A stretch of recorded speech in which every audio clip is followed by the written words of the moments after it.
नमस्कार, मी डॉक्टर रोहित भारती पुन्हा घेऊन आलो आहे तुमच्यासाठी एक नवीन मुलाखत नव्या चेहऱ्यांसोबत। चला तर मग सुरुवात करूया आजच्या आपल्या मुलाखतीला। मित्रांनो, आज आपल्यासोबत आहे कलियुगाची मुलगी या सिनेमाचे दिग्दर्शक भटू चौधरी सर आणि त्याचबरोबर या सिनेमाचे निर्माते आणि लेखक संजय अहिरे सर। चला आता दोघांशी आपण संवाद साधणार आहोत आणि जाणून घेणार आहोत कलियुगाची मुलगी या सिनेमाबद्दल। नमस्कार भटू सर। तर कलियुगाची मुलगी या सिनेमामध्ये तुम्ही दिग्दर्शक म्हणून भूमिका साकारताय आणि त्याचबरोबर तुम्ही या सिनेमामध्ये अभिनयसुद्धा केला आणि एक अभिनेता म्हणून तुम्ही सर्व रसिक प्रेक्षकांना परिचित आहातच, पण तुम्ही कलियुगाची मुलगी या सिनेमाचं दिग्दर्शन केलं। तर कसा होता हा एकंदरीत प्रवास? म्हणजे या सिनेमाची संकल्पना आल्यापासून तर सिनेमाचं आता प्रदर्शन होणार आहे तिथपर्यंतचं एकंदरीत प्रवास कसा होता आणि अनुभव तुमचा कसा होता? मी खरं तर मुळात अभिनेता आहे आणि अभिनय क्षेत्रातच करिअर करतो आहे। अभिनय क्षेत्रातही माझं स्ट्रगल अजूनही चालू आहे। दिग्दर्शनाकडे वळण्याचा कुठलाही मानस किंवा कुठलीही इच्छा माझ्या मनात नव्हती, पण काही कारणास्तव मला काही गॅग्स जे आहेत मालेगावचे त्यांचं दिग्दर्शन करावं लागलं। श्री बी कुमार जादूगर वारले, त्यानंतर त्यांच्या स्मरणार्थ कृणाल कंपनीतर्फे मला सांगण्यात आलं आणि काही गॅग्स मी तयार केले। तो एक छोटासा अनुभव माझ्या पाठीशी होता। दरम्यानच्या काळात श्री संजय अहिरे सर, बी कुमार जादूगर यांच्या निधनानंतर त्यांच्या अपूर्ण राहिलेलं काही गॅग्सचं काम माझ्याकडे आलं। जयशिवरा कंपनीकडनं माझ्याकडे ते काम आलं, कृणाल कंपनीकडनं आलं आणि त्याचं दिग्दर्शन मी पहिल्यांदा केलं। ते दिग्दर्शन केल्यानंतर थोडासा एक तो छोटासा माझ्या मागे पाठीशी अनुभव होता। बट ज्यावेळी श्री संजय निंबा अहिरे सर माझ्याकडे आले आणि त्यांनी त्यांच्या चित्रपटाच्या कथेबद्दल सांगितलं आणि फुल लेंथ मराठी चित्रपट त्यांनी मला सांगितलं की आपल्याला बनवायचं आहे। त्यातही काही मर्यादा होत्या, काही अडचणी होत्या, काही बजेटचा इश्यू होता। सरांची इच्छा खूप दांडगी होती की मला या विषयावर चित्रपट करायचाच आहे। परंतु आपण जर बघितलं की मुंबई पुण्यात जे चित्रपट बनतात मराठी चित्रपट, त्यांचा खूप मोठा बजेट असतो आणि तो बजेट ज्यावेळी मी सरांना सांगितला की सर ज्यावेळी आपण ह्या मोठ्या बजेटमध्ये चित्रपट करू, तर सरांनी मला सांगितलं एवढा पैसा तर आपण खर्च नाही करू शकत, परंतु माझं स्वप्न आहे की हा चित्रपट मला पडद्यावर आणायचा आहे आणि त्यासाठी काय करता येईल ते बघा। जुजबी खर्च जो काय असेल तो करायला मी तयार आहे। त्यातल्या काही त्यांनी वाटाही मला सांगितल्या की आपण स्थानिक कलाकार घेऊ, आपण स्थानिक लोकेशन्स घेऊ, जेणेकरून आपल्या खर्चामध्ये कपात होईल आणि अशा पद्धतीने आम्ही पूर्ण नियोजन केलं या चित्रपटाचं आणि त्यानंतर मग दिग्दर्शनाला सुरुवात केली। अच्छा, असाच सेम प्रश्न घेऊन मी आता जाणार आहे या चित्रपटाचे लेखक आणि निर्माते संजय अहिरे सरांकडे। तर हा सिनेमा ज्यावेळी तुम्ही करण्यासाठी घेतला, तर ही संकल्पना आल्यापासून तर आता सिनेमा रिलीज होणार आहे तिथपर्यंतचा तुमचा प्रवास कसा होता? म्हणजे संकल्पना कशी आली, त्यावर तुम्ही काम कसं केलं आणि आता सिनेमा रिलीज होतोय, तर त्या संदर्भात काय सांगाल? मी लहानपणापासून तो आत्तापर्यंत कहाणी लिहिल्यापर्यंत जीवनात सर्व बघत होतो। लोक कसं जगतात, लेडीज कशी जगते, मुली कसं जगतात, पूर्वीचं युग कसं होतं, आताचं युग कसं होतं, आताच्या मुलींनी कसं वागायचं, कसं राहायचं आणि स्त्रियांवर जो अन्याय होतो तो अन्याय दूर झाला पाहिजे याविषयी मी कहाणी लिहायचं ठरवलं आणि कहाणी लिहिली। मी असं कोणा एका धर्माविरुद्ध लिहिलं नाही की कोणा एका समाजाविरुद्ध लिहिलं नाही। जीवन जवळजवळ कहाणी अशी आहे की कोणालाच राग येईल असं नाही आहे दाखवलेलं आणि सत्य जे होतं ते मी दाखवण्याचा प्रयत्न केला कहाणीमध्ये। आणि मी जेव्हा ही कहाणी लिहिल्यानंतर असं 1-2 जणांना भेटलो होतो मी कहाणीसाठी, डायरेक्टर असं कोण, तर मी 2-3 जणांना, पण मला त्यांचा विश्वास बसला नाही। भटू चौधरी त्यांच्याशी मला सांगितलं काही जणांनी, मग त्यांच्याजवळ गेलो, त्यांना सर्व कहाणी वगैरे सांगितली, स्क्रिप्ट पण दिली, त्यांनी मला वर सांगितलं आणि त्यांच्या बोलण्यावर मला कळलं की हे सर आपला चित्रपट पूर्ण कंप्लीट करतील। मग त्यामुळे मी दुसऱ्या कोणाकडे गेलो नाही, यांनाच सांगितलं आणि जवळजवळ हा चित्रपट तयार करताना कलाकार तर मला एक पण माहीत नव्हतं पिक्चरमध्ये कोण कोण, त्यांनीच ठरवलं कलाकार कोणते घ्यायचे त्यांच्या त्यांनी सांगितलं त्याप्रमाणे मी चालत गेलो आणि खर्चही त्यांनी सांगितलं त्याप्रमाणे करत गेलो. आणि मी अजून हे दाखवण्याचा प्रयत्न केला आहे. एक गीत ते जवळजवळ ट्रेलरमध्ये दाखवलं नाही यावेळी.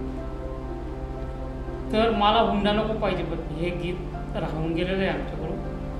ट्रेलरमध्ये दाखवलं पिक्चरमध्ये आहे. ओके. हां, पण ते गीत दाखवताना असं केलं आहे मी मला हुंडा नको पाहिजे पण हे असं गीत येते. आणि नंतर सावित्रीबाई फुलेवरती पण गीत आहे.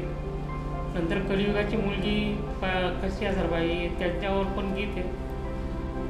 आणि त्याच्या मला हुंडा नको या पाहिजे पत्नीमध्ये असं दाखवलं आहे की जीवनात पतीला हुंडा कामास होतं का पत्नी ते प्रेक्षकांना मी सांगत नाही आता. ओके. पण पिक्चर बघितल्यानंतर तुम्हाला कळेल की पत्नीच आपल्याला कामास येते जीवनात. म्हणजे असं काही संकट वगैरे आले व ते काय झालं आजारपण वगैरे देरी पत्नी देते आपल्याला. पैसा काही देत नाही. पैसा किती राहिला तर काय उपयोगाचा नाही. साथ ऐन वेळेस ते आपल्यासाठी जाऊन येतात. मुलं पण कानडोळा करते पण पत्नी कानडोळा करत नाही. तर असं दाखवलं आहे. आणि माझ्या गाण्यामध्ये सावित्रीबाई फुलेंचं गाणं आहे. त्याच्या ज्या मुली आहेत काही मुली फक्त असं मेकअप वगैरे याच्यामध्ये असं पैसे बोलवतात ते कमी करायचं आणि स्वतः कमवायचं शिकायचं असं त्या कहाणीमध्ये दाखवलेलं आहे.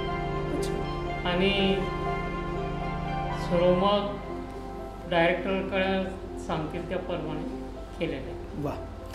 नाही खरंच खूप छान. बऱ्याच गोष्टी त्यांनी आत्तापर्यंत आपल्याला या सिनेमा संदर्भातल्या सांगितल्या आणि आणखीनच आपली उत्सुकता त्यांनी वाढवली आहे की कलियुगाची मुलगी हा सिनेमा का बघायला पाहिजे. खरं तर कलियुगाची मुलगी हे जे त्याचं अट्रॅक्टिव्ह नाव आहे हेच आपल्याला खूप काही सांगून जातं. तर आता आपण दिग्दर्शकांना विचारणार आहोत की कलियुगाची मुलगी हे स्पेसिफिक नाव देण्यामागे किंवा सिनेमाचं बारसं कसं झालं की कलियुगाची मुलगी असंच नाव ठेवलं पाहिजे किंवा इतर काही नावं तुम्ही त्या सिनेमाला देऊ शकत होता जर तुम्ही एवढ्या विषयांवर त्या सिनेमात भाष्य करतायत. तर मग कलियुगाची मुलगी ह्या नावाबद्दल तुम्हाला काय सांगावंसं वाटेल? कलियुगाची मुलगी हे जे टायटल आपण या फिल्मला दिलेलं आहे त्याच्यामागे सर्वात महत्त्वाचा मुद्दा असा आहे की आपल्या पूर्ण चित्रपटाची जी मेन हिरोईन आहे म्हणजे स्त्रीप्रधान हा चित्रपट आहे आणि पूर्ण तिच्या आयुष्याचा ग्राफ त्या ठिकाणी आपण दाखवलेला आहे. आणि ती असलेल्या परिस्थितीत प्रत्येक परिस्थितीचा सामना कसा करते तिच्यासोबत तिच्या कुटुंबाच्या प्रॉब्लेमसोबत ती तिच्या मैत्रिणींचा सुद्धा सगळ्या समस्यांचा निपटारा कसा करते हे असं सगळं दाखवलं आहे. शिवाय ती एज्युकेशनही घेते आणि ती कलियुगातली आहे. म्हणजे आत्ताच्या काळातली ती मुलगी आहे बट तिची जी विचारसरणी आहे ती ज्योतिबा फुले सावित्रीबाई फुले यांच्या विचारांची तिची विचारसरणी आहे. आणि म्हणून आम्ही विचार केला की आत्ताची जी काही तरुण यंग जनरेशन आहे जी काही मुलं आहेत मुली आहेत तर ते कलियुगाचे झाले. मग ही जी मुलगी आहे ही कलियुगाची आहे आणि अशा पद्धतीने आम्ही त्याचं नामकरण केलेलं आहे. असाच सेम प्रश्न घेऊन मी तुमच्याकडे सुद्धा येतोय सर. एक लेखक म्हणून ज्यावेळी तुम्ही ही संकल्पना लिहिली आणि त्या सिनेमाला कलियुगाची मुलगी हे नाव तुम्हाला द्यावंसं वाटलं तर त्याबद्दल आमच्या प्रेक्षकांना काय सांगाल? कारण खूप अट्रॅक्टिव्ह नाव आहे. म्हणजे बऱ्याचदा पूर्ण धुळे शहरामध्ये तुमचे बॅनर्स लागल्यानंतर सहज तिकडून फेरफटका मारताना काही प्रेक्षक दिसले आणि ते मोठ्याने वाचताना सुद्धा दिसले की अरे काय नाव आहे सिनेमाचं, कलियुगाची मुलगी. सो माझ्यापर्यंत आलेल्या सुद्धा काही प्रतिक्रिया अशा आहेत की सिनेमाचं नाव सुंदर आहे वगैरे. तर मग त्याबद्दल तुम्ही काय विचार केला होता ज्यावेळी सिनेमाला एक नाव दिलं त्यावेळी? मी मुलींचं वागणं बघत होतो आणि मागच्या पिढ्या कशा वागल्या कसं काय बऱ्याच लोकांकडून ऐकण्यात यायचं आणि आत्ताच्या मुली कशा वागतायत. मग हे कलियुग चालू आहे मग म्हणून मी या आत्याच्या मुली कशा वागायला पाहिजे कशा वागतायत काही तर तसं मी म्हणून मला सुचलं की या कहाणीला आपण कलियुगाची मुलगी हे नाव द्यायचं आणि दिलं मी ते नाव कलियुगाची मुलगी. आणि नाही खरंच खूप साजेसं नाव आहे. म्हणजे आताच्या युगातल्या नायिकेवर आधारित असणारा हा सिनेमा आणि त्याला अतिशय तंतोतंत साजेसं असं नाव आहे आणि खरंच खूप सुंदर नाव आहे. आमच्या प्रेक्षकांनासुद्धा ते नाव नक्कीच आवडेल आणि त्यांचा प्रतिसादसुद्धा तुम्हाला नक्की चांगला मिळेल. तर आता या सिनेमाच्या दिग्दर्शकांना मला विचारावंसं वाटतं की अभिनेता आणि दिग्दर्शक या दुहेरी भूमिकेत तुम्ही या सिनेमामध्ये दिसणार आहात. तर त्या अभिनेता असणं आणि दिग्दर्शक असणं याचं एकमेकांवर काही अवलंबून असल्याचा तुम्हाला अनुभव आला का? म्हणजे तुम्ही अभिनेता असल्यामुळे तुम्हाला त्याचा दिग्दर्शनात काय फायदा झाला किंवा तुम्ही दिग्दर्शक असल्यामुळे तुम्हाला अभिनयातले कंगोरे समजण्यासाठी काय मदत झाली? मुळात मी अभिनेता असल्यामुळे दिग्दर्शन हा माझा प्रांतच नव्हता आणि तरी पण म्हणजे दोन्ही वेळेला ज्या संधी मला मिळाल्या आहेत त्या अनपेक्षित आणि म्हणजे इच्छा नसताना करावं लागल्यात. अशा पद्धतीने माझ्याकडे ती जबाबदारी आलेली आहे आणि मग एकदा कुठलं काम हातात घेतलं की मग त्याचा अभ्यास करणं किंवा त्याच्या संदर्भात माहिती घेणं हे सगळं मी केलं. कलियुगाची मुलगी चित्रपट करताना माझ्या लक्षात आलं की दिग्दर्शक मी आजपर्यंत अनेक चित्रपटांमध्ये कामं केले आहेत, नाटकात कामं केले, सिरियलमध्ये करतो आहे, बट दिग्दर्शक मला नेहमीच भेटलेत.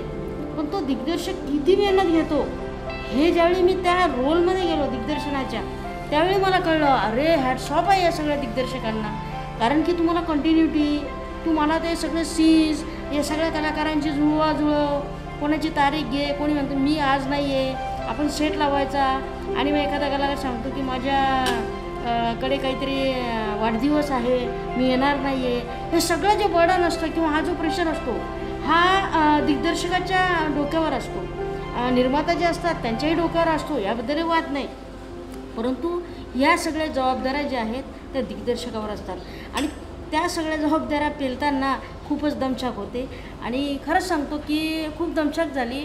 जवळजवळ आमचं चित्रपटाचं शूटिंगचं शेड्यूल 35 ते 40 दिवसाच्या वर लागलं आणि व्हेरियस कलाकार वेगवेगळ्या गावांवरून येणारे होते, काही अडचणी होत्या, बट माझ्या कलाकारांनी मला खूप छान सपोर्ट केला.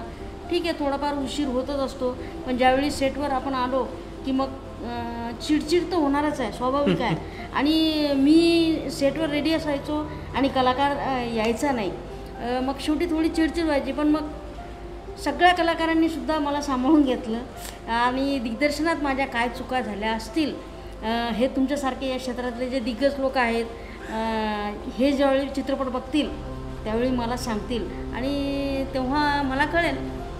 नाही, प्रत्येक कलाकृती ही कुठल्या तरी इमोशन्सचा, कुठल्या तरी कथानकाचा कॉम्बो पॅक असते. त्यामुळे त्या चूक अशी शोधत बसण्यापेक्षा त्यामध्ये दिग्दर्शकाला, लेखकाला, निर्मात्याला जे आपल्यापर्यंत पोहोचवायचं आहे त्या अँगलने जर प्रेक्षकांनी तो सिनेमा बघितला तर त्यात खूप काही छान आपल्याला बघता येऊ शकतं.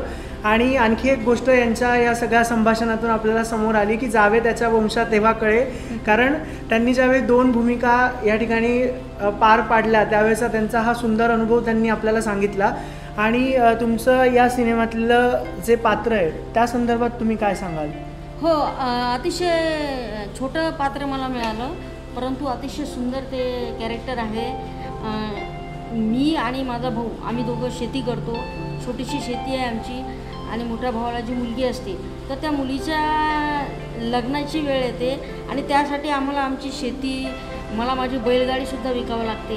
परंतु आपण आपल्या मुलीचे देणे लागतो, मुलीचं लग्न खूप हौसेने आम्ही करतो आणि आमची सगळी प्रॉपर्टी त्या ठिकाणी निघून जाते हातातून. असा हा इमोशनल सीन आम्हाला मिळाला आणि खूप तो सीन ज्यावेळी घडला, चित्रीकरण ज्यावेळी घडलं त्यावेळी अक्षरशः आम्ही ग्लिसरीन कोणीच वापरलं नव्हतं. ग्लिसरीन ॲक्च्युली आमच्या सेटवर नव्हतंच, बट तो सीनच इतका सुंदर झाला त्यावेळी की सगळ्यांच्या डोळ्यात अश्रू आले.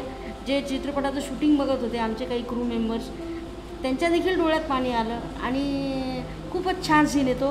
हा सीन तुम्ही चित्रपटगृहात जाऊन नक्की बघा ही विनंती. येस, आमचे प्रेक्षक नक्कीच बघतील आणि त्या सिनेमाला उत्स्फूर्त प्रतिसाद तर ते देतीलच. तर या मुलाखतीत पुढे जाताना मला या सिनेमाचे लेखक, निर्माते यांना विचारावंसं वाटतं की ते सुद्धा या सिनेमामध्ये कलाकार म्हणून आणि त्याचबरोबर या सिनेमामध्ये ते गायक म्हणून सुद्धा आपल्या भेटीस येणार आहेत. तर त्यांना त्यांच्या त्या स्पेशालिटीबद्दल आपण विचारणार आहोत. तर मला तुम्हाला विचारायला आवडेल की या सिनेमामध्ये तुम्ही भूमिका देखील केली आणि त्याचबरोबर तुम्ही गायक म्हणून सुद्धा आमच्या समोर आला आहात. तर गायक म्हणून तुमचा काय अनुभव आहे, म्हणजे यापूर्वी तुम्हाला गाण्याचा काही अनुभव आहे की काय त्याच्याबद्दलचं खरं?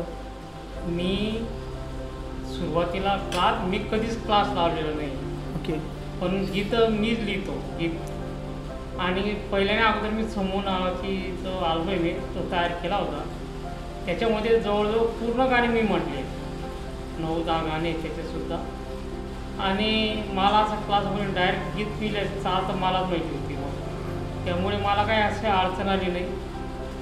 आणि एक गीत संगीतकाराने खूपच आग्रह केला म्हणून ते अल्बम दिलं होतं. आणि जेव्हा मी इतर जणांना दाखवलं ती सीडी वगैरे, तेव्हा बऱ्याच जणांनी कौतुक केलं की तुझा आवाज पण चांगला आहे. विशेष म्हणजे तुम्हाला सांगायला वाटेल की मी दाजी साहेबांवर सुद्धा गीत लिहिलं. अच्छा. आणि विशेष म्हणजे छगन भुजबळ साहेबांवर सुद्धा गीत लिहिलं. अच्छा. आणि ते गीत मी त्यांच्या ऑफिसला दिलेलं आहे त्यावेळेस. ओके. मी स्वतः म्हटलेले. आणि माझा आवाज पण चांगला असं इतर जणांनी सांगितलं होतं.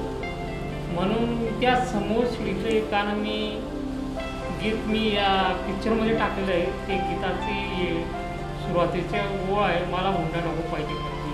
ओके. ते स्वतः मीच म्हटलं आहे. आणि त्या गाण्यामध्ये रोल पण माझाच. हां हां हां. आणि कलियुगाची मुलगी या चित्रपटामध्ये सर्व गाणी मीच लिहिली. हो. आणि संवाद कथा सर्व माझी. हो. आणि मी पण एक म्हणणारच होती, पण मला ते जे रेकॉर्डिंग करणार होते, सर तुम्ही वेगवेगळे गायन केले, म्हणजे सर्व गाणे तुम्ही नका म्हणा. मी एक गाणं म्हटलेलं, गीत म्हटलेलं होतं मी. म्हटलं मग बाकीचे सर्व जे गायक आहे ते वेगळे घेतो आपण, त्यांना सांगितलं. मग बाकीच्या गीतांना सर्व गाय वेगळे घेतले. आणि मला काय असा पहिल्यापासून अनुभव नाही काय. ओके. चाल मला माहिती राहिल्यामुळे, गीत मी लिहिल्यामुळे, काय फक्त जे नवीन गायक होते त्यांना सुद्धा मी चाल सांगितली, त्याप्रमाणे त्यांनी म्हटलं. येस. आणि चित्रपटात तुम्ही जी भूमिका साकारली आहे त्याबद्दल आमच्या प्रेक्षकांना काय सांगाल? मी काम करणार नव्हतं. हां. पण माझा मोठा मुलगा बोलला की पप्पा तुम्ही पण काम करा. आणि मग मी ठरवलं की कमीत कमी काही नाही तर भाषण तर द्यायचं. आणि मी भाषण देण्यासाठी उभा राहिलो, म्हणजे तयारी केली होती, लिहिलं होतं मी स्क्रिप्ट. पण आमच्या मयूर हायस्कूलमध्ये त्यांच्यासाठी ती स्क्रिप्ट दिली चेअरमनसाठी. आणि मला मग ऐनवेळेस जे सुचलं ते बोललो मी भाषणामध्ये. असे 3 वेळा मी भाषण केलेलं आहे. एका वेळेस शिक्षणावरती भर केलेला आहे, एका वेळेस पैसा नाही. ते मी माझं पूर्ण कार्य सांगण्यापेक्षा चित्रपट लोकांनी बघावा आणि मग लोकांनीच ते फायनल करावं. येस. की चित्रपट कसा आहे आणि मी काय सांगितलं आहे त्याच्यात. बस एवढं. सर्वांशी बोलून खूप छान वाटलं. धन्यवाद.